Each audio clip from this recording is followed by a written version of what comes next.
আসসালামু আলাইকুম। আগে কখনো আমার এভাবে কথা বলা হয়নি, এবার ওই প্রথমবার, যার জন্য আমার কথাবার্তায় কোনো ভুল ত্রুটি থাকলে ক্ষমা সুন্দর দৃষ্টিতে দেখবেন। আপনারা সবাই অবগত আছেন যে গত 2 দিন আগে আমাদের সিলেটের অধিকাংশ জায়গায় ইতিহাসের শ্রেষ্ঠ বন্যার সাক্ষী হয়েছে। 2022-এর বন্যার চেয়ে আরও অনেক বড় বন্যা হয়েছে এই 2024-এর মের লাস্টের দিনে।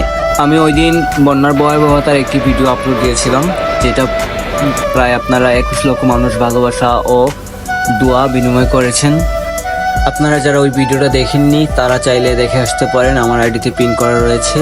1988 এবং 1995-এর বন্যার পরে এই প্রথমবার 2024-এর বন্যার পানি সিলেট তামাবিল মহাসড়ক উপর দিয়ে প্রবাহিত হয়েছিল। প্রায় 1,500 ঘরবাড়ির ব্যাপক ক্ষতিসাধন হলেও আমার আশেপাশের মধ্যে সবচেয়ে ক্ষতিসাধন হয় এই 2 পরিবারের। আমি এখন যে জায়গায় বসে আছি এটা আমার সবচেয়ে কাছের ঘনিষ্ঠ বন্ধু, তার বাসা। আসলে কথা বলে কীভাবে বলবো, অনেক কষ্ট হচ্ছে। তার পিকচার এবং ভিডিও দেওয়ার আপত্তি থাকায় পিক বা ভিডিও দেওয়া হয়নি। তাদের ঘরের সামনে প্রায় 25 থেকে 30 হাত জায়গা ছিল 2022-এর বন্যায় অর্ধেক,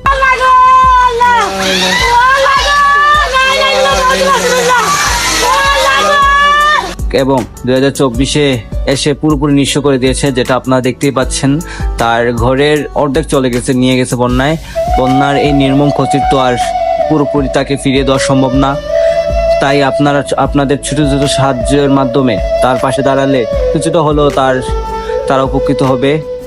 আপনারা প্রথমে যে ভিডিও ক্লিপটা দেখেছিলেন, যে ভিডিও ক্লিপটার ঘরটা দেখা গেছিল, বর্তমানে সেই ঘরের অবস্থা এইরকম। দেখি বুঝতে পারছেন কতটা ভয়াবহ পরিস্থিতিতে আছে তারা।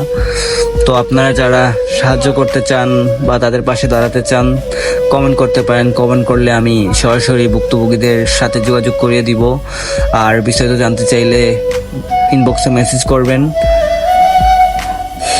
আর চাইলে সরাসরি যোগাযোগ করতে পারেন নিচের দেওয়া নাম্বারের মাধ্যমে। মানুষ মানুষের জন্য, জীবন জীবনের জন্য, মানুষ মানুষের বিপদে এগিয়ে আসবে, এটাই মানুষত্বের বড় পরিচয়।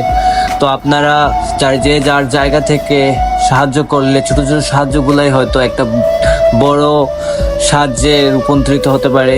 তো আপনারা একটা শেয়ারের মাধ্যমে অন্যজনকে দেখার সুযোগ করে দিলেও হয়তো কোনো হৃদয়বান মানুষ তাদের পাশে দাঁড়াতে পারে। কেমন জানি অনেকটা কষ্ট নিয়ে কথাগুলো বলতেছি, কিন্তু প্রকৃতির সাথে কখনো কি যুদ্ধ ঘোষণা করে পারা যাবে? তো আর সব প্রকৃতির নির্মম পরিহাস মেনেই নিতে হবে, এটাই বাস্তব। আপনারা আপনাদের সাধ্যমতো তার পাশে দাঁড়াবেন, এটাই আপনাদের কাছে অনুরোধ করে আমার ভিডিওটা শেষ করলাম।